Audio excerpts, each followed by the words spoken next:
Hello everyone, welcome back to my channel. Please like, share and subscribe. Welcome back to audiobook of మీ సుప్త చేతనాత్మక మనసుకున్న శక్తి. Chapter 6 మానసిక చికిత్సలో ఆచరణ యోగ్యమైన మెలకువలు. ఒక ఇంజనీరు ఒక వంతెనని కానీ రాకెట్ని కానీ నిర్మించే ముందు దానికి అవసరమైన మెలకువలని ఇంతకుముందే తెలిసి ఉన్న నైపుణ్యాన్ని పద్ధతులని ఉపయోగించి ఆ సమస్యని ఎదుర్కొంటాడు. ఆ మెలకువలు, నైపుణ్యము, పద్ధతులు నేర్చుకుంటేనే వస్తాయి. అదేవిధంగా మీ జీవితంలో కూడా నడిపించేందుకు, అదుపులో ఉంచుకునేందుకు, నిర్దిష్ట దిశగా ముందుకు తీసుకువెళ్లేందుకు అందరూ ఆమోదించిన పద్ధతులు, మెలకువలు, నైపుణ్యము ఉంటాయి. ఈ పద్ధతులు, మెలకువలు ప్రాథమికమైనవి. గోల్డెన్ గేట్ బ్రిడ్జ్ నిర్మించేటప్పుడు ఇంజనీర్లు మొట్టమొదట గణిత సూత్రాలు తెలుసుకోవలసి వచ్చింది. ఒత్తిడుల గురించి, ఎక్కడ ఎలా బిగించాలి అనే దాని గురించి తెలుసుకున్నారు. ఆ తరువాత ఆ సముద్రం మీద ఆదర్శమైన వంతెనని వాళ్లు మనసులో ఊహించుకుని ఒక చిత్రాన్ని తయారు చేసుకున్నారు. మూడో మెట్టుగా ఇంతకుముందే ప్రయత్నించి మంచివన్నీ నిరూపించబడ్డ పద్ధతుల సాయంతో తయారైన సూత్రాలని అమలు చేశారు. ఈ 3 దశలు పూర్తయ్యాక ఆ వంతెనకి ఒక రూపం వచ్చి కొన్ని తరాల వారు దానిమీద కార్లు నడపటం జరుగుతూ వస్తుంది. మీ ప్రార్థనలకు సమాధానాలు దొరకాలంటే మీరు సరైన మెలకువలతోనూ పద్ధతులతోనూ మొదలుపెట్టాలి. మీ ప్రార్థనకి సమాధానం శాస్త్రీయ పద్ధతిలో లభిస్తుంది. ఏదీ కూడా అదృష్టవశాత్తు జరగదు. ఈ ప్రపంచంలో క్రమము, నియమము పనిచేస్తాయి. ఈ అధ్యాయంలో మీ ఆధ్యాత్మిక జీవితాన్ని ఎలా వికసింపచేయాలో, ఎలా పోషించాలో తెలిపే ఆచరణ యోగ్యమైన మెలకువల గురించి మీరు తెలుసుకుంటారు. మీ ప్రార్థనలు బెలూన్లాగా పైనెక్కడో గాలిలో ఉండిపోకూడదు. అవి ఏదైనా ఒక చోటకి చేరి జీవితంలో దేన్నైనా సాధించాలి. మనం ప్రార్థనని విశ్లేషించినప్పుడు దానికి ఎన్నో రకాల పద్ధతులు, విధానాలు ఉన్నాయని తెలుసుకుంటాం. ఈ పుస్తకంలో మనం మతానికి సంబంధించిన ప్రార్థనా పద్ధతుల గురించి చెప్పుకోం. సమూహంలో ఆ ప్రార్థనలకి ప్రాముఖ్యం ఉంటుంది. కానీ మనం ఇక్కడ దృష్టి సాధించేది అటువంటి ప్రార్థనల మీద కాదు. మనకి ప్రస్తుతం కావలసింది వ్యక్తిగతంగా చేసుకునే ప్రార్థన గురించి తెలుసుకోవటం. దాన్ని మీ రోజువారీ జీవితంలో ఉపయోగించుకుంటూ మీకు, ఇతరులకి మీరెలా సాయం అందించగలరో తెలుసుకోవటం. ప్రార్థన అంటే మనం సాధించాలని అనుకున్న దాని గురించి ఆలోచనకి రూపం ఇవ్వటమే. ఆత్మ నిజాయితీగా కోరుకునేది ప్రార్థన. మీ కోరికే మీ ప్రార్థన. అది మీ మనసు లోతుల్లోంచి వస్తుంది. మీకు జీవితంలో ఉన్న అవసరాల్ని, కోరికల్ని అది వెల్లడి చేస్తుంది. సత్యం, ధర్మం కోసం తప్పించేవాళ్లు ధన్యులు. ఎందుకంటే వాళ్ల పిపాస తీర్చబడుతుంది. అదే ప్రార్థనకున్న అసలు గుణం. శాంతి, సామరస్యం, ఆరోగ్యం, ఆనందం, ఇంకా జీవితంలోని అన్ని వరాల కోసం ఉన్న తపనని ఉపయుక్తంగా ప్రకటించటం. చేతన నుంచి సుప్త చేతనకి ఆలోచనని పంపే పద్ధతి. సుప్త చేతనలో మనం కోరుకున్న ఫలితాన్ని ప్రేరేపణ ద్వారా పంపటమే సరైన ప్రార్థనా పద్ధతి అని ముందే చెప్పుకున్నాం. దీన్ని ఆచరణలో పెట్టడానికి ఒక సులభమైన పద్ధతి ఉంది. అదే అందజేసే పద్ధతి. ఇందులో ముఖ్యంగా జరిగేదేమిటంటే చేతనావస్థలో మీరు అందించే ఆలోచనని, కోరికని సుప్తచేతన అందిపుచ్చుకోవటం. ఇలాంటి అందిపుచ్చుకోవటం అనేది స్వప్నావస్థలో ఉన్నప్పుడు మాత్రమే ఎంతో బాగా సాధ్యమవుతుంది. మీ మనసు లోతుల్లో అంతులేనంత తెలివితేటలు ఉన్నాయని, శక్తి ఉన్నదని తెలుసుకోండి. మీకు కావలసిన దాని గురించి ప్రశాంతంగా ఆలోచించండి. ఈ క్షణం నుంచి ఇక మీదట అది పరిపూర్ణ ఫలితాన్నివ్వటం గురించి ఊహించుకోండి. దగ్గు, గొంతు నొప్పి ఉన్న చిన్న పిల్లలా ప్రవర్తించండి. ఇది తగ్గిపోతుంది, ఇది తగ్గిపోతుంది అని ఆ పిల్ల ప్రకటించింది. అది 1 గంటలో తగ్గిపోయింది. ఆ పద్ధతి చాలా సరళమైన మనసుతోనూ సహజంగానూ పాటించండి. మీ బ్లూ ప్రింట్ని మీ సుప్తచేతన స్వీకరిస్తుంది. మీకోసం, మీ కుటుంబం కోసం మీరొక కొత్త ఇంటిని కట్టుకున్నారని అనుకుందాం. మీకు ముందుగా ఆ ఇంటి ప్లాన్కి సంబంధించిన బ్లూ ప్రింట్ని చూడాలని చాలా తీవ్రమైన కోరిక ఉంటుంది. కట్టడం పనులు చేసేవారు మీ బ్లూ ప్రింట్లోని వివరాలని తూచా తప్పకుండా పాటించాలని మీరు అనుకుంటారు. వాళ్లు వాడే వస్తువుల మీద నిఘా ఉంచుతారు. మీ ఇంటిని కట్టడానికి ఉపయోగించే వస్తువుల నాణ్యత మీద ఇంటి భవిష్యత్తు ఆధారపడి ఉంటుందని తెలియటం వలన మీరు అన్నిటికన్నా మంచి నాణ్యత గల సిమెంటుని, విద్యుత్తుకి వాడే తీగలని, పైకప్పుకి వాడే సామాగ్రిని మొదలైన వాటిని ఎంచుకుంటారు. మన మనసనే ఇంటి గురించి కూడా అంతే శ్రద్ధ వహించటంలో మీ ఆనందానికి, సమృద్ధికి తోడ్పడేటట్టు మీ మనసనే బ్లూ ప్రింట్ సరిగ్గా ఉందా లేదా అని తెలుసుకోవటం అవసరమా కాదా? మీ జీవితంలోని అన్ని అనుభవాలు, మీ ఇంట్లోకి ప్రవేశించే అన్ని విషయాలు మీ మనసనే ఇంటిని నిర్మించేందుకు మీరు ఉపయోగించే వస్తువుల గుణం మీదే ఆధారపడి ఉంటుంది. మీ బ్లూ ప్రింట్ నిండా మానసిక భయాలు, ఆందోళన, లేమి ఉండి మీరు నిరాశకి, సందేహాలకి లోనై నిస్పృహతో ఉంటే అప్పుడు మీ మనసనే ఇంటిని నిర్మించుకునేందుకు మీరు వాడే మానసికమైన సామాగ్రి పట్ల ఎక్కువ శ్రమకి, ఆందోళనకి, ఒత్తిడికి, ఇంకా చాలా రకాల పరిమితులకి గురి కావలసి ఉంటుంది. జీవితంలో అన్నిటికన్నా ప్రధానమైన భవిష్యత్తును నిర్మించుకునేందుకు పనికి వచ్చే పని మెలకువగా ఉన్న సమయంలో ప్రతి క్షణము మీరు మీ మానసిక ప్రపంచంలో చేసే నిర్మాణమే. మీ మాట మౌనంగా ఉంటుంది, కంటికి కనబడదు, అయినప్పటికీ అది ఎంతో వాస్తవమైనది. మీ మనసనే ఇంటిని మీరు ప్రతి క్షణం నిర్మించుకుంటూనే ఉంటారు. మీ ఆలోచనలు, మనసులోని ఊహాచిత్రాలు మీ బ్లూ ప్రింట్కి ప్రాతినిధ్యం వహిస్తాయి. గంట గంటకి, క్షణ క్షణానికి మీరు దివ్యమైన ఆరోగ్యాన్ని, విజయాన్ని, ఆనందాన్ని నిర్మించుకోవచ్చు. మీరు ఆలోచించే ఆలోచనలు, మీకు స్థిరంగా ఏర్పడ్డ అభిప్రాయాలు, మీరు స్వీకరించే నమ్మకాలు, మీ మనసులో దాగి ఉన్న స్టూడియోలో మీరు రిహార్సల్స్ చేసుకునే దృశ్యాలు దీనికి దోహదం చేస్తాయి. మీరు నిరంతరం నిర్మించటంలో మునిగి ఉన్న ఈ రాజభవనం మీ వ్యక్తిత్వం, ఈ ప్రపంచంలో మీ అస్తిత్వం, ఈ భూమి మీద మీ జీవిత చరిత్ర. ఒక కొత్త బ్లూ ప్రింట్ని సంపాదించండి. మౌనంగా నిర్మిస్తూ శాంతిని, సామరస్యాన్ని, ఆనందాన్ని, సహృద్భావాన్ని ఈ క్షణాన పొందండి.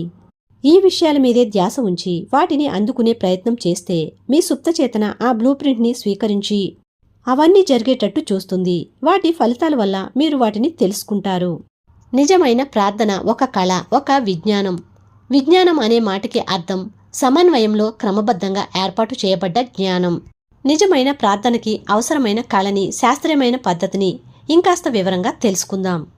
ఈ జ్ఞానం అనేది ప్రధానమైన జీవిత సూత్రాల గురించి తెలియచేస్తుంది. మీ జీవితంలో కానీ, మరొకరి జీవితంలో కానీ పూర్తి నమ్మకంతో అమలు చేయటం ఎలాగో ఆ మెలకువలని, ప్రక్రియలని ఇది ప్రదర్శిస్తుంది. కళ అనేది మీరు ఉపయోగించే మెలకువ, ప్రక్రియ, దాని వెనుక విజ్ఞానం. మీ మానసిక చిత్రానికి గాని, ఆలోచనకు గాని మీ సృజనాత్మకమైన మనసు కనపరిచే స్పష్టమైన స్పందన. అడగండి, అది మీకు ఇవ్వబడుతుంది. వెతకండి, మీకు దొరుకుతుంది. తలుపు తట్టండి, అది మీకు తెరుచుకుంటుంది. మాథ్యూ 7:7. ఈ గొప్ప వాక్యం మనకేం చెప్తుంది? మీరు కావాలని అడిగితే మీకు లభిస్తుందని, మీరు తట్టగానే తలుపు తెరుచుకుంటుందని, మీరు వెతికేది మీకు దొరుకుతుందని అది స్పష్టంగా చెప్తుంది. ఈ బోధన మానసికమైన నియమాలు, ఆధ్యాత్మిక నియమాలు ఎంత ఖచ్చితమైనవో సూచిస్తుంది. మీ సుప్తచేతంలోని అంతులేని తెలివితేటల నుంచి మీ మనసు ఆలోచించే ఆలోచనల మీద ప్రతిక్రియ నేరుగా జరుగుతుంది. మీరు రొట్టె కోరుకుంటే మీకు రాయి అందించబడదు. మీరు నమ్మకంతో కోరుకోవాలి, అప్పుడే అది మీకు లభిస్తుంది. మీ మనసు ఆలోచన మీద నుంచి వస్తువు మీదకి వెళ్తుంది. మొదట మనసులో ఒక చిత్రం ఉంటే తప్ప అది కదలదు, ఎందుకంటే దాన్ని ముందుకు కదిలించేది ఏదీ ఉండదు. మీ మానసిక కార్యమైన మీ ప్రార్థనని ముందు మీ మనసు ఒక చిత్రంగా స్వీకరించాలి. అప్పుడే మీ సుప్తచేతన శక్తి దాని మీద ప్రభావం చూపి ఫలితాన్ని ఇస్తుంది. మీ మనసులో దాన్ని స్వీకరించే స్థితికి మీరు చేరుకోవాలి. ఎటువంటి నిబంధనలు, వివాదాలు లేని ఆమోదాన్ని తెలిపే స్థితి. ఈ లోతైన ఆలోచనల వెంట మీ కోరికలు తప్పక తీరుతాయని ఊహిస్తే కలిగే ఆనందము, ప్రశాంతత ఉండాలి. నిజమైన ప్రార్థన ఒక కళ, ఒక విజ్ఞానం అనే భావనకి గట్టి పునాది. చేతనాత్మక మనసు తన కదలికకి తప్పకుండా సుప్త చేతన నుంచి ప్రతిస్పందన లభిస్తుందని పూర్తి నమ్మకం, అవగాహన కలిగి ఉండటం. మీ సుప్త చేతనకి హద్దులేని వివేకము, అంతులేని శక్తి ఉన్నాయి. ఈ పద్ధతిని అనుసరిస్తే మీ ప్రార్థనలకి సమాధానం దొరుకుతుంది. ఊహా చిత్రాల పద్ధతి, విజువలైజేషన్ టెక్నిక్. ఒక యోచనకి రూపం ఇవ్వడానికి పనికొచ్చే అతి సులభమైన, స్పష్టమైన పద్ధతి దాన్ని ఊహాచిత్రంగా చూడటం. మీ మనసుతో దాన్ని మీ ముందు ప్రత్యక్షంగా ఉన్నట్టు చూడటం. ఈ బాహ్య ప్రపంచంలో ఉన్న వాటిని మాత్రమే మీ కళ్ళు చూడగలవు. అదేవిధంగా మీ మనశ్చక్షువుతో మీరు ఊహించగలిగినవి అదృశ్యంగా ఉండే మీ మనోసామ్రాజ్యంలో ఉంటాయి. మీ మనసుతో ఊహించిన ఎటువంటి చిత్రాన్నైనా సరే అది మీరు ఆశించిన వాటికి రుజువులుగా నిలిచే, కనిపించని వాటికి సారాంశం. మీ కల్పనలో మీరు నిర్మించుకునేది ఏదైనా సరే అది మీ శరీరంలోని అవయవాలంతా వాస్తవమైనది. ఊహలు, ఆలోచనలు వాస్తవమైనవి. మీ మనసులోని చిత్రాల పట్ల మీరు నిజాయితీగా ఉంటే అవి ఏదో ఒకనాడు మీ బాహ్య ప్రపంచంలో ప్రత్యక్షమవుతాయి. ఇటువంటి ఆలోచన ప్రక్రియ మీ మనసు మీద ముద్రలు వేస్తుంది. ఈ ముద్రలే మీ జీవితంలోని వాస్తవాలుగా, అనుభవాలుగా బయటపడతాయి. వాస్తు శిల్పులు వాళ్ళు కట్టాలనుకున్న భవనాలని ముందుగా ఊహించుకుంటారు. పూర్తి చేశాక అది ఎలా ఉండాలని వాళ్ళు కోరుకుంటారో అలాగే దాన్ని వాళ్ళు ఊహల్లో చూస్తారు. వాళ్ళ ఊహా చిత్రాలు, ఆలోచన ప్రక్రియలు ఒక ప్లాస్టిక్ అచ్చులా ఉపయోగపడి దానిలోంచి వాళ్ళు కట్టే కట్టడం తయారవుతుంది. అది అందంగా ఉండవచ్చు, అందవికారంగా ఉండవచ్చు. ఆకాశహార్యం కావచ్చు, డాబా ఇల్లు కావచ్చు, కానీ అది మొదలయ్యేది మాత్రం ఒక ఊహా చిత్రంగానే. ఒక కాగితం మీద గీసినట్టుగా వాస్తుశిల్పి మనసులో ఒక రూపాన్ని దాల్చుకుంటాడు. చివరిగా కాంట్రాక్టరు కట్టడాన్ని నిర్మించే పనివాళ్లు అవసరమైన వస్తువుల్ని సమకూర్చుకుని దాన్ని కట్టి ముగిస్తారు. అది వాస్తుశిల్పి ఊహా చిత్రానికి తగినట్టుగానే నిర్దిష్టంగా తయారవుతుంది. శ్రోతల ముందు ప్రసంగించడానికి ముందుగా నేను ఈ ఊహా చిత్రాల పద్ధతిని ఎప్పుడూ అవలంబిస్తాను. నా మనసులో తిరిగే ఆలోచనల్ని మౌనంగా ఉండేటట్లు చేస్తాను. అప్పుడే నా మనసులోని ఆలోచన చిత్రాల్ని సుప్తచేతన ముందు ఉంచటం నాకు సాధ్యమవుతుంది. ఆ తరువాత నేను ఆ సభ జరిగే ఆడిటోరియంని ఊహించుకుంటాను. ఆ హాలు స్త్రీ పురుషులతో నిండిపోయి ఉంది. వాళ్లందరిలోనూ ఉండే అంతులేని ఉపశమన శక్తి వాళ్ల మొహాల్లో వెలుగు నింపి వాళ్లకి ప్రేరణ కలగచేస్తుంది. వాళ్లు వెలిగే మొహాలతో ఆనందంగా స్వేచ్ఛగా ఉన్నట్లు నాకు కనిపిస్తున్నారు. ముందుగా ఈ ఊహని నా కల్పనలో నిర్మించుకున్నాక నేను నిశ్శబ్దంగా దాన్ని ఒక ఊహా చిత్రంగా మనసులో నిలుపుకుంటాను. జనం నాకు నయమైపోయింది, నాకు అద్భుతంగా అనిపిస్తుంది, నేను మారిపోయాను అని అంటున్నట్లుగా ఊహించుకుంటాను. నిజంగా ఆ మాటలు నాకు వినిపిస్తాయి. ఈ ఊహని 10 నిమిషాల పాటు ఇంకాస్త ఎక్కువసేపో అలాగే ఉంచుకుంటాను. ప్రతి వ్యక్తి మనసు శరీరము ప్రేమతోనూ, పరిపూర్ణతతోనూ, సౌందర్యంతోనూ, ఆరోగ్యంతోనూ నిండి ఉంటుందన్న భావనని నాకు నేను కలగచేసుకుంటాను. నా అవగాహన పెరిగే నా మనసులో ఆ జనం తాము ఆరోగ్యంగా ఆనందంగా ఉన్నామని చెప్పే మాటలు వాళ్ల గొంతులు వినే స్థితికి చేరుకుంటాను. ఆ తరువాత ఆ చిత్రం మొత్తాన్ని విడుదల చేసి తెర మీదకి వెళ్తాను. వేదిక మీదకి వెళ్తాను. ఈ పద్ధతిని ఉపయోగించి దాదాపు నేను ప్రసంగించిన ప్రతిసారి కొంతమంది ప్రసంగం ముగిశాక నన్ను కలిసి తమ ప్రార్థనలు ఫలించాయని చెప్తారు. మానసిక చిత్ర ప్రదర్శన పద్ధతి, మెంటల్ మూవీ మెథడ్. ఒక పాత సామెత చెప్పినట్లు ఒక చిత్రం 1000 పదాలకి సమానం. మనసులో ఒక చిత్రాన్ని నిలిపి దాన్ని వెన్నంటి నమ్మకం అనేది ఉన్నప్పుడు సుప్తచేతన దాన్ని వాస్తవంగా జరిగేటట్లు చూస్తుందనే విషయాన్ని నొక్కి వక్కాణించవలసిన అవసరం ఉంది. నేను ఇలా ఉన్నాను అని అనుకుంటే నేనలా ఉండగలుగుతాను. చాలా ఏళ్ల క్రితం నేను ఒక లెక్చర్ టూర్ కోసం అమెరికా మధ్యపడమర ప్రాంతంలో గల ఎన్నో రాష్ట్రాలకి వెళ్లాను. ఆ ప్రాంతంలో నిలకడగా ఒక చోట ఉంటూ అవసరమైన వాళ్ళకి సాయం చేయాలని అనుకున్నాను. నా ప్రయాణం నన్ను దూర ప్రాంతాలకి తీసుకువెళ్లినప్పటికీ శాశ్వతంగా ఒకచోట స్థిర నివాసం ఏర్పరచుకోవాలన్న ఆలోచనని నేను మర్చిపోలేదు. ఒకరోజు సాయంకాలం వాషింగ్టన్లోని స్పోకెన్ అనే చోట హోటల్ గదిలో సోఫాలో విశ్రమిస్తూ ఉండగా నా ధ్యాసని కదల్నీయకుండా పట్టి ఉంచాను. చాలా నిశ్శబ్దంగా, సాత్వికంగా నేను ఎంతోమంది శ్రోతల ముందు మాట్లాడుతున్నట్టు ఊహించుకున్నాను. వినేవాళ్లతో నేనిలా అన్నాను, నాకిక్కడికి రావటం సంతోషంగా ఉంది. ఈ గొప్ప అవకాశం కోసం నేను ప్రార్థించాను. నా మనసుతో నేను ఊహించుకున్న శ్రోతలని చూశాను. ఆ వాస్తవాన్ని పూర్తిగా అనుభవించాను. నేను ఒక అభినేత పాత్ర వహించి ఈ మనసులో ఊహని ఒక చిత్రంలా నాటకీయంగా మలిచాను. ఆ సినిమా నా సుప్తచేతనకి అందటం చూసి నాకు తృప్తి కలిగింది. ఆ సుప్తచేతన తన పద్ధతిలో దాన్ని నిజం చేస్తుంది. మర్నాడు నిద్రలేస్తూనే నాకు ఎంతో ప్రశాంతంగా, సంతోషంగా అనిపించింది. కొన్నాళ్ల తరువాత మిడ్వెస్ట్లోని ఒక సంస్థ నుంచి నాకొక పిలుపు వచ్చింది. వాళ్లు నన్ను తమ సంస్థకి డైరెక్టర్ పదవిని స్వీకరించమని కోరారు. నేను ఒప్పుకున్నాను. ఆ తరువాత ఎన్నో ఏళ్లు ఎంతో శ్రద్ధగా అక్కడ నా కర్తవ్యాన్ని నిర్వహించి మనసారా ఆనందాన్ని అనుభవించాను. నేను వివరించిన ఈ పద్ధతిని తరచూ మానసిక చిత్ర ప్రదర్శన పద్ధతి అని అంటూ ఉంటారు. నా పుస్తకాలు చదివి నా ఉపన్యాసాలు విన్నవాళ్లు చాలామంది దగ్గర్నుంచి నాకు ఉత్తరాలు వచ్చాయి. ఈ పద్ధతిని ఉపయోగించి ఎంతో అద్భుతంగా ఫలితాల్ని పొందారో వాళ్లందరూ ఆ ఉత్తరాల్లో రాశారు. ఈ మానసిక చిత్ర ప్రదర్శన పద్ధతి ముఖ్యంగా ఉపయోగపడేది స్థిరాస్తి అమ్మే విషయంలో. మీరు ఒక ఇంటిని గాని ఇతర స్థిరాస్తిని గాని అమ్మదలుచుకుంటే ముందుగా మీరు అడిగే ధర మీకు కొనే వ్యక్తికి సంతృప్తికరంగా ఉందా లేదా అనే విషయాన్ని మీ మనసులో నిర్ధారణ చేసుకోమని నా సలహా. ఆ పని చేశాక మీ మనసుని ప్రశాంతంగా ఉంచుకొని అన్నీ మర్చిపోయి వదిలేసి మగతగా నిద్రలోకి జారుకోండి. ఆ స్థితి మీ మానసిక ప్రయాసని బాగా తగ్గించేస్తుంది. అప్పుడు ఆ చెక్కుని మీ చేతిలో ఉన్నట్లు ఊహించుకోండి. అది మీకు అందుతున్నందుకు ఆనందించండి, ధన్యవాదాలు తెలపండి. ఈ పూర్తి చిత్రాన్ని ఎంతో సహజంగా మీ మనసులో చిత్రించుకున్నాక హాయిగా నిద్రపోండి. ఇది వాస్తవంగా జరిగిన సంఘటనలాగా మీరు ప్రవర్తించాలి. అలా చేస్తే మీ సుప్తచేతన దాని ఒక నిజమైన ముద్రగా స్వీకరిస్తుంది. అప్పుడు అంతులేని తెలివితేటలు మీ ఆస్తిని కొనడానికి ఇష్టపడి దానివల్ల సమృద్ధి సాధించే కొనుగోలుదారుని మీ వైపుకి ఆకర్షిస్తుంది. మనసు లోతుల్లోని ప్రవాహం అమ్మకందారుని కొనుగోలుదారుని ఒకచోటకి చేరుస్తుంది. మనసులో స్థిరపరుచుకున్న ఒక మానసిక చిత్రం నమ్మకం వెన్నంటి ఉండటం చేత నిజం. బౌడైన్ పద్ధతి. చార్ల్స్ బౌడైన్ ఫ్రాన్స్లోని రూసో ఇన్స్టిట్యూట్లో professor, New Nancy School of హీలింగ్లో రీసెర్చ్ డైరెక్టర్గా పనిచేసిన గొప్ప మేధావి, మనోరోగ నిపుణుడిగా పనిచేశాడు. సుప్తచేతనకి గురైన మనసు మీద ప్రభావం పడాలంటే అన్నిటికన్నా ఉత్తమ మార్గం మగతలోకి జారిపోవటం లేదా నిద్రలాంటి స్థితిలోకి జారిపోవటం అని ఆయన కనిపెట్టాడు. ఆ స్థితిలో ప్రయత్నం అనేది చాలాసార్లు తగ్గిపోతుంది. అప్పుడు ఆ ప్రశాంతమైన నిష్క్రియమైన స్థితిలో ఏ ఆలోచనైనా సుప్తచేతనకి సులభంగా అందేటట్లు పంపించటం సాధ్యం. బౌడైన్ ఇలా వివరిస్తాడు. ఇలా చేయటానికి ఒక సులభమైన మార్గం ఉంది.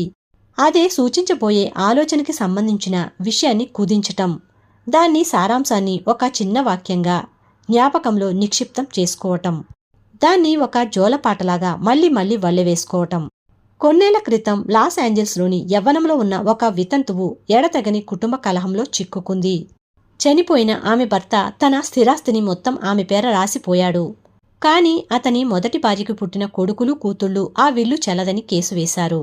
ఆమె ఒప్పందం చేసుకుందామని ప్రయత్నించినా వాళ్లు వినిపించుకోలేదు. ఆమె నా సాయం కోరినప్పుడు బౌడైన్ పద్ధతిని అవలంబించమని దాన్ని ఆమెకి వివరించాను. తన అవసరాన్ని ఒక చిన్న వాక్యంలోనో కొన్ని మాటల్లోనో కుదించి జ్ఞాపకంలో సులభంగా ముద్రించుకోవటం సులభమని చెప్పాను. ఆమె ఆలోచించి నిర్ణయించిన వాక్యం ఇది దైవేచ్ఛని అనుసరించి జరిగింది. ఆమె ఉద్దేశంలో సామరస్యం అనే సూత్రాన్ని అనుసరించి. ఈ మాటల అర్థం ఏమిటంటే అంతులేని తెలివితేటలు ఆమె సుప్తచేతన నియమాల ద్వారా పనిచేసి ఒక సామాన్యమైన ముగింపు ప్రసాదిస్తాయి. 10 రాత్రుల పాటు ప్రతి రాత్రి ఆమె ఒక పడకుర్చీలో కూర్చుని తన శరీరాన్ని ఒక పద్ధతి ప్రకారం సడలించి నిద్రావస్థకి చేరుకునేది. ఒకసారి అలా నిద్రావస్థలోకి జారాక ఆమె నెమ్మదిగా ప్రశాంతంగా నిజాయితీగా ఈ వాక్యాన్ని మళ్లీ మళ్లీ ఉచ్చరించింది. ఆమెకి దానివల్ల మనశ్శాంతి దొరికినట్లు అనిపించింది. ఆమె శరీరం మనసు ప్రశాంతతో నిండిపోయాయి. ఆ తర్వాత ఆమె మామూలుగా నిద్రపోయింది. 11వ రోజు పొద్దున్నే నిద్ర లేవగానే ఆమెకి ఎంతో హాయిగా తేలిగ్గా ఉన్నట్టు అనిపించింది. అంతేకాక నిజంగానే సమస్య పరిష్కారమైపోయిందన్న నమ్మకం కూడా కలిగింది. అదే రోజు ఆమె వకీలు ఆమెకి ఫోన్ చేసి ఆమె మీద దావా వేసిన వాళ్ళ వకీలు ఒప్పందం చేసుకునేందుకు సముఖంగా ఉన్నారని చెప్పాడు. సామరస్యమైన ఒప్పందం చేసుకోవటంతో కేసు కొట్టివేయబడింది. నిద్రపోవటం అనే పద్ధతి. మీరు మగతగా నిద్రలాంటి స్థితిలోకి ప్రవేశించగానే ప్రయత్నం అనేది బాగా తగ్గిపోతుంది. నిద్రావస్థలో చైతన్యంగా ఉండే మనసు దాదాపు చాలా వరకు అణిగి ఉంటుంది. ఎందుకంటే సుప్తచేతన సరిగ్గా నిద్రపోయే ముందు మేలుకునే ముందు ఎక్కువగా క్రియాశీలంగా ఉంటుంది. ఆ స్థితిలో మీ కోరికని సుప్తచేతనకి అందకుండా అడ్డుకునే వ్యతిరేకమైన ఆలోచనలు ఉండవు. మీరు హానికరమైన ఒక అలవాటుని వదిలించుకోవాలని అనుకుంటున్నారని అనుకోండి. దానికోసం ముందు మీ శరీరాన్ని విశ్రాంతి తీసుకునే భంగిమలోకి మార్చండి. అవయవాలన్నీ సడలించి అదే స్థితిలో ఉండండి. మగతలోకి జారుకోండి. ఆ తర్వాత నేను ఈ అలవాటు నుంచి పూర్తిగా విముక్తి పొందాను, నాకు హాయిగా మనశ్శాంతిగా ఉంది అని మళ్లీ మళ్లీ అనుకోండి. ఈ మాటలని రాత్రి ప్రొద్దున్న 5-10 నిమిషాల పాటు నెమ్మదిగా శాంతంగా ప్రేమగా అనుకోండి. మళ్లీ మళ్లీ అనటం వలన మాటల్లోని భావం బలపడుతుంది. హానికరమైన అలవాటు తలెత్తినప్పుడెల్లా ఈ ఫార్ములానే ఉపయోగించండి. ఈ పద్ధతిని అనుసరిస్తే మీరు మీ సుప్తచేతనకి మీ ఆలోచనని స్వీకరించే ప్రేరణ కలిగిస్తారు. ఉపశమనం కలుగుతుంది. ధన్యవాదాల పద్ధతి. మన కోరికల్ని తెలిపేటప్పుడు ప్రశంసని ధన్యవాదాల్ని ఉపయోగించాలని బైబిల్లో పాల్ సలహా ఇస్తాడు. ఈ సులభమైన ప్రార్థనకి అసాధారణమైన ఫలితాలు లభిస్తాయి. కృతజ్ఞతతో నిండిన హృదయం ఎప్పుడూ ఈ విశ్వంలోని సృజనాత్మక శక్తులకి దగ్గరగా ఉంటుంది. దానివల్ల పరస్పర సంబంధం అనే నియమం ప్రతిక్రియలకి సంబంధించిన విశ్వంలోని నియమాల ఆధారంగా దీనివైపుకి అసంఖ్యమైన దీవెనలు ప్రవహిస్తాయి. ఈ మధ్యనే యవ్వనంలో ఉన్న పిల్లల తల్లి ఒక ఆమె తన అనుభవాన్ని నాకు చెప్పింది. నా ఉద్యోగం పోయింది, నా దగ్గర చిల్లి గవ్వలేదు, నాకు 3 పిల్లలు, వాళ్ళని పోషించవలసిన బాధ్యత నాదే, ఎవరి దగ్గరికి వెళ్లి సాయం చేయమని అడగాలో నాకు తెలియదు. అప్పుడు మీరన్న మాట నేను వినటం జరిగింది. మన ప్రార్థనలకి జవాబు దొరికే ముందు మనం కృతజ్ఞత ప్రకటించాలి అనే మాట. నా మనసులో ఒక దీపం వెలిగినట్లు అనిపించింది. ఈ పద్ధతిని పరీక్షించి చూడాలని నాకు అనిపించింది. 3 వారాల పాటు ప్రతి రాత్రి ఉదయము ఆమె ఈ క్రింది వాక్యాన్ని ఎన్నోసార్లు ఉచ్చరించింది. భగవంతుడా, నాకీ సంపద ఇచ్చినందుకు కృతజ్ఞతలు. ప్రశాంతంగా ఉన్న స్థితిలో ఆమె ఈ వాక్యాన్ని అంటూ కృతజ్ఞత అనే భావం మనసు నిండా ఆక్రమించుకునేదాకా అలా అంటూనే ఉంది. తనలోని అపారమైన శక్తిని తెలివితేటల్ని ఆహ్వానిస్తున్నట్లు ఆమె ఊహించుకుంది. సృజనాత్మకమైన తెలివిని, అంతులేని మనసుని ఆమె చూడలేదన్న సంగతి అందరికీ తెలిసిందే. తను ఆధ్యాత్మికమైన అనుభూతి అనే అంతశ్చక్షువుతో చూస్తుందని సంపద గురించి ఆమె ఆలోచనలో చోటు చేసుకున్న చిత్రం మొదటి కారణమని, దానివల్ల తనకి డబ్బు, గౌరవం, తిండి దొరుకుతాయని ఆమెకి తెలుసు. ఆమె ఆలోచనలు, భావాలు సంపదలో మునిగిపోయి ఉన్నాయి. వాటి మీద ఎటువంటి పరిస్థితి ప్రభావము పడలేదు. మాటిమాటికి ధన్యవాదాలు భగవంతుడా అని అంటూ ఆ స్త్రీ మనసు ఆ ఆలోచనని స్వీకరించే స్థితికి చేరుకుంది. ఆమెకి లేమి, పేదరికం, రోగాల గురించి ఆలోచనలు వస్తూ ఉండినప్పుడెల్లా అవసరాన్ని బట్టి ధన్యవాదాలు భగవంతుడా అనే మాటల్ని వల్లించేది. అలా కృతజ్ఞతా దృష్టితో ఉన్నట్లయితే ఆమె మనసు సంపద అనే ఆలోచనని గ్రహిస్తుంది. జరిగింది కూడా అదే. ఆమె ప్రార్థనకి ఒక ఆసక్తికరమైన తరువాయి భాగం వచ్చి చేరింది. ప్రార్థన చేయటం ప్రారంభించిన కొన్నాళ్ళకి ఆమెకి దారిలో తనకి ఒకప్పుడు ఉద్యోగం ఇచ్చిన ఒక వ్యక్తి తారసపడ్డాడు. 5 ఏళ్లుగా ఆమె అతన్ని కలుసుకోనే లేదు. అతను మంచి జీతంతో ఉద్యోగం ఇస్తానని, చేరుతావా అని ఆమెని అడిగాడు. అతను ఆమెకి అప్పుగా కూడా కొంత డబ్బులిచ్చాడు. మొదటి నెల జీతం అందుకునే లోపల దానితో అవసరాలు తీర్చుకోమని అన్నాడు. ఆమె నాతో ధన్యవాదాలు భగవంతుడా అనే అద్భుత శక్తిని నేనెప్పటికీ మరువలేను. అది నా జీవితంలో అద్భుతమైన పరిణామాలని సృష్టించింది అని చెప్పింది. అంగీకారాన్ని సూచించే పద్ధతి. ప్రార్థన చేసేటప్పుడు నిరర్ధకంగా వల్లివేసే పద్ధతిని పాటించకండి అనే మాటల్లో దాగి ఉన్న సత్యాన్ని, అర్థాన్ని మీరు అర్థం చేసుకోవటం బట్టే అంగీకారం తాలూకు ప్రభావం చాలా మటుకు నిర్ణయించబడుతుంది. మీ అంగీకారం తాలూకు శక్తి తెలివిగా ఉపయోగించుకోవటం పైన, నిర్దిష్టము, స్పష్టము అయిన సానుకూలత పైన ఆధారపడి ఉంటుంది. స్కూలుకి వెళ్లిన ఒక పిల్లవాడు 3 కలిపితే 7 అని బ్లాక్ బోర్డ్ మీద రాశాడు అనుకోండి. టీచరు గణితం ద్వారా అది 7 కాదని 6 అని నిరూపిస్తుంది. అప్పుడు ఆ పిల్లవాడు 7ని 6గా మారుస్తాడు. టీచర్ చెప్పినంత మాత్రాన 3కి 3 జోడిస్తే 6 అవ్వలేదు. ఇది గణితానికి సంబంధించిన ప్రాచీన సత్యం. అదే పిల్లవాడు తన తప్పును సరిదిద్దుకుని బ్లాక్ బోర్డ్ మీద సంఖ్యని మార్చేలా చేసింది. ఆరోగ్యంగా ఉండకపోవటం అనేది అసామాన్య స్థితి. ఆరోగ్యంగా ఉండటం అనేది సహజ స్థితి. ఆరోగ్యం మీ జీవనానికి సంబంధించిన సత్యం. మీరు ఆరోగ్యాన్ని, సామరస్యాన్ని, శాంతిని మీకోసం, ఇతరుల కోసం అంగీకరించి విశ్వమంతటా ఈ సూత్రాలే ఉన్నాయని గ్రహిస్తే మీ సుప్తచేతంలో ఉండే వ్యతిరేక ధోరణుల్ని మీరు అంగీకరించిన వాటి మీద నమ్మకంతో అర్థం చేసుకుని సరిదిద్దుకోగలుగుతారు. అంగీకారాన్ని సూచించే ప్రక్రియ ద్వారా చేసే ప్రార్థనకి ఫలితాలు రూపురేఖలతో సంబంధం లేకుండా జీవన సిద్ధాంతాలకి కట్టుబడి ఉండటం మీద ఆధారపడి ఉంటాయి. ఒక్క క్షణం ఆలోచించండి. గణితానికి సూత్రం అంటూ ఉంది, కానీ పొరపాటుకి లేనే లేదు. సత్యం అనే సిద్ధాంతం ఉంది, కానీ అసత్యానికి లేదు. తెలివితేటలకి సూత్రం ఉంది, కానీ అజ్ఞానానికి లేదు. సామరస్యానికి సూత్రం ఉంది, కానీ వైమనస్యానికి లేదు. ఆరోగ్య సూత్రాలనేవి ఉన్నాయి, కానీ రోగాలకి లేవు. అదేవిధంగా సమృద్ధికి సిద్ధాంతాలున్నాయి, కానీ పేదరికానికి లేవు. ఇంగ్లాండ్లో నా సోదరుడికి పిత్తాశయం అంటే గాల్లో రాళ్లు ఏర్పడటం వలన ఆపరేషన్ చేయవలసి వచ్చినప్పుడు నేను ఈ అంగీకార సూచకమైన పద్ధతిని ఉపయోగించాను. ఆసుపత్రిలో సాధారణంగా జరిపే పరీక్షల ద్వారాను, ఎక్స్రేల ద్వారాను ఆమెకి ఆ వ్యాధి ఉందని నిర్ధారించారు. తను కోలుకోవాలని నన్ను ప్రార్థించమని ఆమె నన్ను కోరింది. నేనామెకి 6000 మైళ్ల దూరంలో ఉన్నాను. కానీ అది నాకేమీ ఇబ్బంది అనిపించలేదు. మనసు సూత్రానికి, స్థలకాలానికి పట్టింపు ఉండదు. అంతులేని మనసు లేదా తెలివి ఒకే కాలంలో అంతటా పూర్తిగా నిండి ఉంటుంది. రోజులో చాలాసార్లు నేను నా సోదరుకున్న రోగలక్షణాల గురించి ఆలోచించకుండా, అసలు ఆమె శారీరక వ్యక్తిత్వం గురించే ఆలోచించకుండా ఉంటూ వచ్చాను. ప్రశాంతంగా, ఆత్మవిశ్వాసంతో నేను ఈ కింది విధంగా అంగీకార సూచకంగా ఆలోచించాను. ఈ ప్రార్థన నా సోదరి క్యాథరిన్ కోసం. ఆమె ఒత్తిడి లేకుండా, గాబరా పడకుండా, నిశ్చలంగా, శాంతంగా ఉంది. ఆమె శరీరాన్ని తయారు చేసిన ఆమె సుప్త చైతన్యంలోని ఉపశమన శక్తి ప్రస్తుతం ప్రతి కణాన్ని, నరాన్ని, కణజలాన్ని, కండరాన్ని, ఎముకని, ఆమె సుప్తచేతంలో ఉన్న అవయవాల నిర్దిష్టమైన పొందికని అనుసరించి మార్పులు చేస్తుంది. నిశ్శబ్దంగా సుప్తచేతంలో ఉండే చెదిరిపోయిన అన్ని ఆలోచనలు నిర్మూలించబడి విలీనం చేయబడ్డాయి. ఆమె శరీరంలోని జీవశక్తి, పరిపూర్ణత, జీవన సిద్ధాంతం తాలూకు సౌందర్యం ఆమె అణువణువున బహిర్గతమవుతున్నాయి. ఆమెలో నదిలా పారుతున్న ఉపశమనమనే ప్రవాహానికి ఆమె గురై స్పందిస్తూ సంపూర్ణ ఆరోగ్యాన్ని, సామరస్యాన్ని, శాంతిని తిరిగి పొందుతుంది. అంతులేని ప్రేమసాగరం, శాంతి ఆమెలో ప్రవహిస్తూ అన్ని వక్రతలు, అందవికారమైన చిత్రాలు ప్రస్తుతం తుడిచిపెట్టుకుపోయాయి. అవును, ఇది నిజం. 2 వారాల అనంతరం నా సోదరికి మళ్లీ పరీక్షలు జరిపారు. ఆమె ఎక్స్రేలో రోగలక్షణాలు కనపడలేదు. ఆమె నమ్మలేనంతగా కోలుకుందని చెప్పి డాక్టర్ ఆపరేషన్ అవసరం లేదని కూడా అన్నారు. అంగీకరించటం అంటే అదే నిజమని నొక్కి వక్కానించటం. రుజువులు ఎంత విరుద్ధంగా ఉన్నప్పటికీ ఈ మానసిక ధోరణి సరైనదని మీరు స్థిరంగా నమ్మినంత కాలం మీ ప్రార్థనలకి సమాధానం లభిస్తుంది. మీ ఆలోచన కేవలం అంగీకారాన్ని తెలుపుతుంది. మీరు దేన్నైనా నిరాకరించినప్పటికీ మీరు కాదని అంటున్నది ఉన్నదని అంటున్నారనుకోవాలి. అంగీకారాన్ని మళ్లీ మళ్లీ ఉచ్చరించడం, మీరనేది ఏమిటో అంటున్నారో తెలుసుకుంటే మీరు అనే మాటలు నిజమని మీరు అంగీకరిస్తున్నారు అనే చైతన్య స్థితికి మీ మనసు మిమ్మల్ని తీసుకువెళ్తుంది. సుప్తచేతన ప్రతిక్రియ మీకు తృప్తిని కలిగించేదాకా జీవిత సత్యాలని అంగీకరిస్తూ పోండి. తర్కించే పద్ధతి. ఈ పద్ధతి ఏమిటో దాని పేరు చూస్తేనే అర్థమవుతుంది.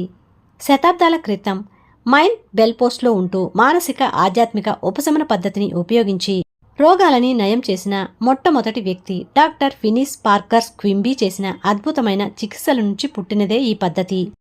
ఆయనే అసలు శరీరం మీద మనసు ప్రభావం గురించి చెప్పి దానికి మందులని కనుగొన్న మొదటి వ్యక్తి, మొట్టమొదటి మనోవిశ్లేషకుడు.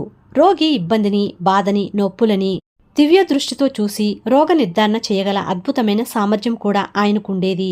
ఒక్క వాక్యంలో చెప్పాలంటే క్వింబ్లీ ఎంతో విజయవంతంగా ప్రయోగించిన తర్క పద్ధతి ఆధ్యాత్మిక తర్కంతో కూడుకున్నది. సుప్తచేతంలోని తప్పుడు నమ్మకాల వల్ల, అర్థం లేని భయాల వల్ల, వ్యతిరేక ధోరణుల వల్ల రోగం తలెత్తిందని మీరు రోగిని మిమ్మల్ని నమ్మించుకోవాలి. రోగం కాని అనారోగ్యం కాని కేవలం వక్రమైన ఆలోచనలు శరీరంలో రూపుదాల్చడం వల్లే కలిగిందని ముందు మీరు మనసులో స్పష్టంగా తర్కించుకుని ఆ తర్వాత మీ రోగిని నమ్మించండి. బాహ్య శక్తిలోనూ బాహ్య కారణాల వల్లను ఈ తప్పుడు నమ్మకం రోగంగా బయటపడిందని, ఆలోచనల ధోరణి మార్చుకుంటే దాన్ని కూడా మార్చటం సాధ్యమేనని చెప్పండి.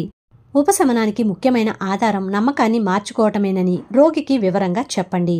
సుప్త చైతన్యమే శరీరాన్ని, అందులోని అన్ని అవయవాల్ని సృష్టించిందని కూడా చెప్పండి. అందుచేత దానికి ఎలా నయం చేయాలో తెలుసు, నయం చేయగలదు. ఈ మాటలు అంటూ ఉండగా అది ఆ పనే చేస్తుంది. మీ మనసనే న్యాయస్థానంలో రోగం అనేది అనారోగ్యమైన ఆలోచన చిత్రాలతో వ్యాధిగ్రస్తమైన మనసు తాలూకు నీడ అని వాదించండి. అన్ని అవయవాల్ని సృష్టించింది శరీరంలోని ప్రతి కణాన్ని, నరాన్ని, కణజలాన్ని తీర్చిదిద్దినది మీలోని ఉపశమన శక్తే. దాని తరపున మీ శాయశక్తులా ప్రయత్నించి రుజువులని పోగు చేయటం కొనసాగించండి. ఆ తరువాత మీ మనసనే న్యాయస్థానంలో మీకు మీ రోగికి అనుకూలమైన తీర్పు ఇవ్వండి. రోగంతో ఉన్న వ్యక్తిని నమ్మకంతోనూ ఆధ్యాత్మికమైన అవగాహనతోనూ విడుదల చేయండి. మీ మానసికమైన ఆధ్యాత్మికమైన నిరూపణ ఆశ్చర్యంలో ముంచెత్తేదిగా ఉంటుంది. ఉన్నది ఒకటే మనసు కాబట్టి మీరు నిజమని భావించేది రోగి అనుభవంలో బయటపడుతుంది. అప్పుడు నయం కావటం మొదలు పెడుతుంది. పరిపూర్ణమైన పద్ధతి ఆధునిక అల్ట్రాసౌండ్ థెరపీ వంటిది. ప్రపంచవ్యాప్తంగా చాలామంది ఈ ప్రార్థన ద్వారా ఉపశమనాన్ని పొందటంలో అద్భుతమైన ఫలితాల్ని సాధిస్తున్నారు. పరిపూర్ణమైన పద్ధతిని ఉపయోగించే వ్యక్తి రోగి పేరు ఉచ్చరిస్తుంది. ఆ తరువాత మౌనంగా దేవుడిని, ఆయన గుణగణాలని, గొప్పతనాన్ని తలుచుకుంటుంది. అంటే దేవుడు ఆనందం మూర్తీభవించిన వాడని, అనంతమైన ప్రేమమూర్తని, ఆయనది అపారమైన జ్ఞానమని, సర్వశక్తిమంతుడని, ఆయన వివేకానికి హద్దులు ఉండవని, పరిపూర్ణమైన సామరస్యం కలవాడని, వర్ణించటానికి సాధ్యం కాని సౌందర్యం కలవాడని, ఎటువంటి లోటుపాట్లు లేని నిర్దుష్టమైన శక్తి స్వరూపుడని గుర్తు చేసుకుంటుంది. ఈ విధంగా ఆలోచిస్తూ ఉంటే ఆమె చైతన్యం కొత్త ఆధ్యాత్మిక స్థాయికి చేరుకుంటుంది. రోగి మనసులో నుంచి, శరీరంలో నుంచి తను తొలగించాలనుకుంటున్న అవకతవకలన్నీ భగవంతుడి ప్రేమసాగరంలో మునిగిపోతున్నట్టు ఆమెకి అనుభూతి కలుగుతుంది. తను చేసే ప్రార్థన వల్ల ప్రస్తుతం భగవంతుడి సమస్త శక్తి, ప్రేమ భావన రోగిపైన కేంద్రీకృతమైనట్టు ఆమెకి అనిపిస్తుంది. మొదట ఉండిన ఇబ్బందులు, చికాకులు, జీవితం, ప్రేమ అనే అనంత సమక్షంలో పూర్తిగా ప్రభావాన్ని కోల్పోయాయి. పరిపూర్ణమైన పద్ధతి అనేదాన్ని బహుశా ఆధునిక వైద్య పద్ధతిలో ఉపయోగించే అల్ట్రాసౌండ్ చికిత్సతో పోల్చవచ్చునేమో. దీని గురించిన వివరాలు ఈ మధ్యనే లాస్ ఏంజల్స్లోని ఒక ప్రసిద్ధురాలైన వైద్యురాలు నాకు తెలిపింది.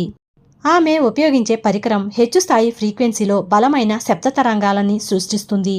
శరీర భాగాల మీద వీటిని కేంద్రీకరించినప్పుడు వ్యాధికి గురైన కణజాలాలపై దీని ప్రభావం వల్ల వాటి ప్రతిధ్వని అల్ట్రాసౌండ్లో వినిపించేటట్లు అవి ప్రతిస్పందిస్తున్నాయి. చైతన్య స్థితిలో దేవుడి గుణగణాలని, గొప్పతనాన్ని గుర్తు చేసుకుంటూ మనం ఎంత పై స్థాయికి లేస్తామో అంతే బలంగా సామరస్యం, ఆరోగ్యం, శాంతి అనే ఆధ్యాత్మిక తరంగాలని మనం సృష్టిస్తాం. ఈ తరంగాలు ఎవరి మీద కేంద్రీకరిస్తామో వాళ్లలో అవి ప్రతిధ్వనించి ప్రతిస్పందనల్ని కలగజేస్తాయి. ఈ రకమైన ప్రార్థన ద్వారా ఎన్నో చెప్పుకోదగ్గ ఫలితాలు లభించి రోగులు కోలుకున్నారు. అవిటి మనిషి నడుస్తాడు. డాక్టర్ క్వింబీ కూడా తరువాత పరిపూర్ణమైన పద్ధతిని రోగాన్ని నయం చేసేందుకు వాడాడు. ఆయన రాసిన రాతప్రతులు ఒకదానిలో ఒక అవిటి స్త్రీకి తను ఎలా ఉపశమనాన్ని అందించాడో వివరించాడు. ఆ స్త్రీ కుంటిది, వయసు మళ్లినది, మంచం పట్టి ఉంది. అందుకని ఆయనే ఆమెని చూసేందుకు వెళ్లాడు. ఆమె రోగానికి కారణం ఆమె నమ్మే మతం చాలా సంకుచితమైనది. అందులో బందీ అయిపోయి ఆమె లేచి నిలబడే శక్తిని కూడా పోగొట్టుకుంది. ఇక నడవడం అనేది అసాధ్యం అయింది. ఆమె అజ్ఞానం, భయం అనే సమాధిలో జీవిస్తుంది. ఆమె బైబిల్లోని ప్రతి అక్షరాన్ని నమ్మటం వలన విపరీతమైన భయానికి గురైంది. ఆమె చిక్కుకుపోయిన ఆ సమాధిలోని దేవుడి శక్తి కూడా నిండి ఉంది. అది ఆమె కట్లని తెంచి ఆమె సంకెళ్లని ఛేదించి శవంలో నుంచి పునర్జీవనం పొంది పైకి లేచేందుకు ప్రయత్నిస్తూ ఉంది అన్నాడు క్వింబీ. ఆ స్త్రీని ఎవరైనా బైబిల్లోని ఫలానా వాక్యానికి అర్థం వివరించమని అడిగినప్పుడు రాయే ఆమెకి జవాబయ్యేది. ఆ తరువాత ఆమె జీవితమనే రొట్టె కోసం తహతహలాడేది. విపరీతమైన భయం చేత ఉద్వేగం చెంది ఆమె మనసు అస్పష్టంగానూ స్తబ్దంగానూ తయారైందని డాక్టర్ క్వింబీ నిర్ణయానికొచ్చాడు. తను చదువుతున్న బైబిల్లోని ఆ పేజీలు స్పష్టంగా అర్థం చేసుకోలేకపోవటం వలన ఆమె ఆ స్థితికి చేరుకుంది. దీనివల్ల ఆమె శరీరం భారీగాను మందకొండిగాను తయారై చివరికి పక్షవాతం వాతపడేటట్లు కనిపించింది. ఆ స్థితిలో క్వింబీ ఆమెని బైబిల్లోని ఈ క్రింది పంక్తులని అర్థం ఏమిటని అడిగాడు. అయినప్పటికీ నేను కొంతసేపు నీ వెంట ఉంటాను. ఆ తర్వాత నన్ను పంపించిన ఆ పరమాత్మ దగ్గరకు వెళ్తాను. నువ్వు నా కోసం వెతుకుతావు, కాని నేను నీకు దొరకను. ఇక నేను ఉన్న చోటకి నువ్వు రాలేవు. జాన్ 7:33-34. ఆ పంక్తుల అర్థం జీసస్ స్వర్గానికి వెళ్తాడు అని ఆమె చెప్పింది. క్వింబీ దానికి సరైన అర్థం చెప్పి ఆమె వెంట కొంతసేపు ఉండటం అంటే ఆమె రోగలక్షణాలని, భావాలని, వాటి కారణాలని తను వివరించటం అని చెప్పాడు. కొంతసేపు మాత్రమే తనకి ఆమె మీద జాలి, సానుభూతి ఉంటాయని, కాని తను ఆమె మనస్థితి తోడుగా ఎక్కువసేపు ఉండలేదని అన్నాడు. ఆ తర్వాత మెట్టు మమ్మల్ని పంపిన ఆ పరమాత్మ దగ్గరకు వెళ్లటం. దీనర్థం మనందరిలోనూ ఉండే దేవుడి సృజనాత్మక శక్తి అని క్వింబీ విశదీకరించాడు. వెంటనే క్వింబీ తన మనసులో ప్రయాణం చేసి దైవపరమైన ఆదర్శాన్ని తరచి చూశాడు. అంటే జీవశక్తి, జ్ఞానం, సామరస్యం. ఒక రోగిలో పనిచేసే దేవుడి శక్తి. అందుకే ఆయన ఆమెతో, అందుకని నేను వెళ్లే చోటికి నువ్వు రాలేవు. ఎందుకంటే నువ్వు నీ సంకుచితమైన, ఇరుకైన నమ్మకం అనే ఖైదులో ఉన్నావు. నేనేమో ఆరోగ్యంలో ఉన్నాను అన్నాడు. ఈ ప్రార్థన వివరణ వెంటనే ఆమెలో ఒక రకమైన సంచలనాన్ని రేకెత్తించింది. ఇక ఆమె మనసులో ఒక మార్పు తలెత్తింది. ఆమె చేతికర్రలు లేకుండా నడిచింది. తను చికిత్స చేసి కోలుకున్న రోగులందరిలోనూ ఈమెది చాలా ప్రత్యేకమైన కేసని క్వింబీ అన్నాడు. ఆమె పూర్తిగా తప్పుదారి పట్టింది. ఆమెకు నిజం చెప్పి ఆమెలో జీవశక్తిని నింపటం చనిపోయిన మనిషికి ప్రాణం పోసినట్టయింది. క్వింబీ జీసస్ పునర్జన్మకి సంబంధించిన వాక్యాలు చదివి ఆమెలోని యేసుక్రీస్తుకి అంటే ఆరోగ్యానికి దాన్ని అన్వయించాడు. ఇది ఆమె మీద ఎంతో శక్తివంతమైన ప్రభావాన్ని చూపించింది. ఆమె అంగీకరించిన సత్యం ఒక దేవదూత లేదా ఒక ఆలోచన అని, అదే రాయిలాంటి భయాన్ని, అజ్ఞానాన్ని, అంధవిశ్వాసాన్ని పోగొట్టిందని అన్నాడు. అప్పుడిక దేవుడు ఉపశమన శక్తి వెలువడింది. అదే ఆమెకి పరిపూర్ణతని చేకూర్చింది. ఆదేశించటం అనే పద్ధతి. ఒక మాట వెనక ఉన్న భావనని, నమ్మకాన్ని బట్టి అందులో శక్తి వచ్చి చేరుతుంది. ఈ ప్రపంచాన్ని నడిపించే శక్తి మన తరపున కదులుతూ మన మాటలకి వత్తాసు పలుకుతుందని తెలుసుకున్నప్పుడు శక్తికి శక్తిని జోడించటానికి మీరు ప్రయత్నించకండి. మానసికమైన ప్రయాస, బలవంతం, ఒత్తిడి, పెనుగులాట ఉండకూడదు. ఎప్పుడు కలుసుకుందామో చెప్పమని తనకి అదే పనిగా ఫోన్ చేస్తున్న ఒక యువకుడి మీద ఒక యువతి ఆదేశం. అదే పద్ధతిని ఉపయోగించింది. అతన్ని వదిలించుకోవటం ఆమెకి చాలా కష్టంగా తోచింది. అతను ఆమె పనిచేసే చోటికి కూడా రావటం మొదలు పెట్టేసరికి వెంటనే తీవ్రమైన చర్య తీసుకోక తప్పదని ఆమె గ్రహించింది. రోజు చాలాసార్లు తనని తాను శాంతంగా ఉండే స్థితికి లోను చేసుకుని ఈ కింది ఆదేశాన్ని వల్లివేసింది. నేను జేఆర్ని దేవుడి దగ్గరకు పంపుతున్నాను. అతను ఎప్పుడూ తను ఉండవలసిన చోటే ఉన్నాడు. నేను స్వేచ్ఛగా ఉన్నాను. అతను కూడా స్వేచ్ఛగా ఉన్నాడు. ఇక నా మాటలు అనంతమైన మనసులోకి చొచ్చుకునిపోయి నిజమవ్వాలని ఆదేశిస్తున్నాను. అలా జరిగింది. ఆమె చెప్పిన దాన్ని బట్టి ఆ యువకుడు వెంటనే ఆమె జీవితం నుంచి మాయమయ్యాడు. ఆ తరువాత ఈనాటి వరకు ఆమె అతన్ని చూడలేదు. నేల అతన్ని మింగేసినట్టు అయ్యింది అంటుందామె. మీరొక విషయాన్ని ఆదేశిస్తారు, అది మీలోనే స్థాపించబడుతుంది. మీ మార్గం వెలుగుతో మెరిసిపోతుంది. జాబ్ 22-28. శాస్త్రీయమైన వాస్తవాన్ని మీకు మీరు అందించుకోండి. 1. మానసికమైన ఇంజనీర్లా ప్రవర్తించి మరింత భవ్యమైన, గొప్పదైన జీవితాన్ని నిర్మించుకునేందుకు ఇంతకు ముందే ప్రయోగాల ద్వారా రుజువు చేయబడ్డ పద్ధతుల్ని ఉపయోగించండి. 2. మీ కోరికే మీరు చేసే ప్రార్థన. మీ కోరిక నెరవేరినట్లు ఇప్పుడే ఊహించుకోండి. దాన్ని వాస్తవాన్ని అనుభూతి ద్వారా తెలుసుకోండి. మీ ప్రార్థనకి సమాధానం దొరికినంత ఆనందం కలుగుతుంది. 3. ఫలితాల్ని సాధించడానికి సులభమైన మార్గాల్ని ఇష్టపడండి. మానసిక విజ్ఞానం తాలూకు ఖచ్చితమైన సాయంతో. 4. మీ మనసులో దాగి ఉన్న స్టూడియోలో మీరు ఆలోచించే ఆలోచనల ద్వారా మీరు నవనవలాడే ఆరోగ్యాన్ని, విజయాల్ని, సంతోషాన్ని నిర్మించుకోగలరు. 5. ఎల్లప్పుడూ మీ సుప్తచేతంలోని అనంతమైన తెలివితేటల నుంచి మీ చైతన్యమైన ఆలోచనలకి నేరుగా ప్రతిస్పందన లభిస్తుందనటాన్ని మీరు వ్యక్తిగతంగా నిరూపించే వరకు శాస్త్రీయమైన పద్ధతిలో ప్రయోగాలు చేయండి. 6. మీ కోరికలు తప్పక ఫలించటం ముందే చూడగలిగి ఆనందాన్ని, శాంతిని అనుభవించండి. మీ మనసులోని ఊహాచిత్రాలు ఏవైనా సరే మీరు ఆశించిన విషయాలు, మీరు చూడని రుజువులు సారాంశమే. 7. మనసులోని ఒక ఊహాచిత్రం 1000 మాటల మెట్టు. మీ మనసులోని చిత్రాలని నమ్మకం వెన్నంటి ఉన్నట్టయితే మీ సుప్తచేతన దాన్ని నిజం చేస్తుంది. 8. ప్రార్థన చేసేటప్పుడు మానసికమైన ప్రయాసని, ఒత్తిడిని దగ్గరకు రానివ్వకండి. నిద్ర లాంటి మగతలోకి జారుకుని మీ ప్రార్థనకి సమాధానం దొరికిందన్న భావనతో, అవగాహనతోనూ మిమ్మల్ని మీరు జోకొట్టుకుంటూ నిద్రపోండి. 9. కృతజ్ఞత నిండిన హృదయం విశ్వంలోని సంపదలకి చేరువగా ఉంటుంది. 10. అంగీకరించటం అంటే అది అలా ఉందని నొక్కి వక్కాణించటం.